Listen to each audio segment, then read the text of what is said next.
I want to thank you again. Join me as I welcome on stage the organizer of the Africa Tech Summit, Ralph Fletcher, the CEO of Topco Media.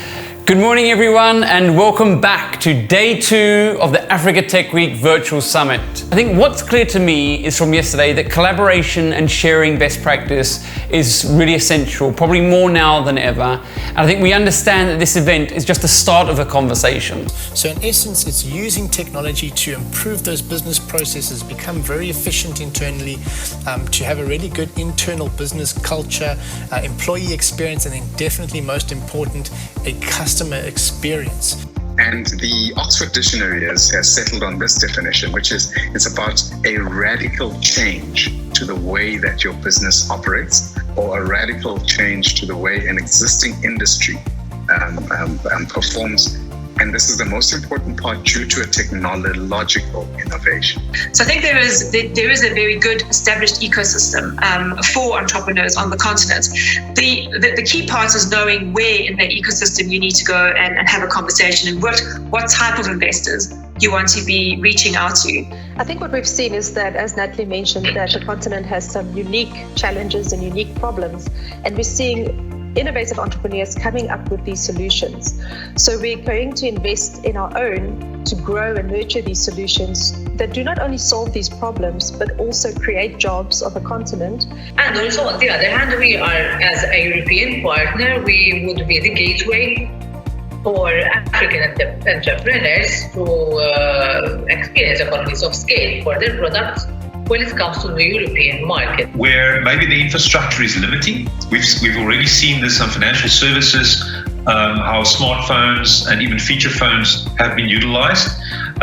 We believe there's incredible opportunities for smart technologies in Africa as well.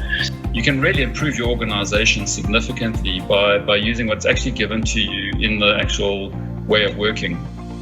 You can get other benefits that are along the lines of you don't have to worry about maintenance and patching, which allows a business to worry about innovation and focus on really where they make their money and what the core business is about.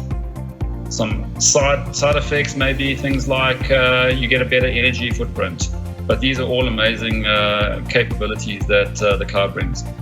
So as a starting point, the cloud primacy benefit, as Peter has alluded to, is how it enables agility and scalability to meet customer demands. So business value of the cloud is actually what should be driving business decisions.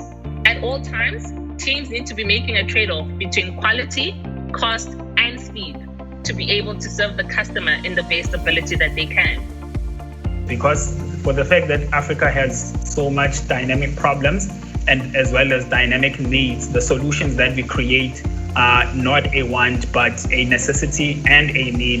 Therefore, in Africa, startup to scale up is a very serious topic. For me, I happen to be the true reflection of what we need in the startup environment at the moment.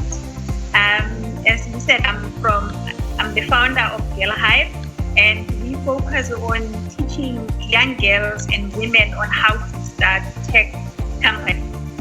To the world, the retailers like the Pick n Pays and the ShopRite Checkers, and then the insurers like the Sanlams, the Home Mutuals, the Discoveries, etc. And then of course the banks.